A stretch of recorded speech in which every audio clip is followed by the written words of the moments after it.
guys, tatlong back to back ang sabay-sabay na i-release natin ngayon. Oh.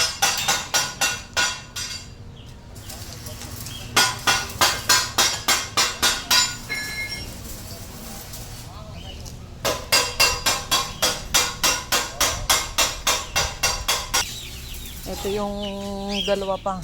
Tatlo tong back to back na sabay-sabay na i-release. Okay.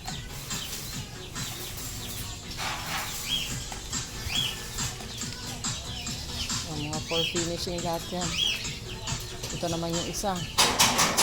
Ganun mo na.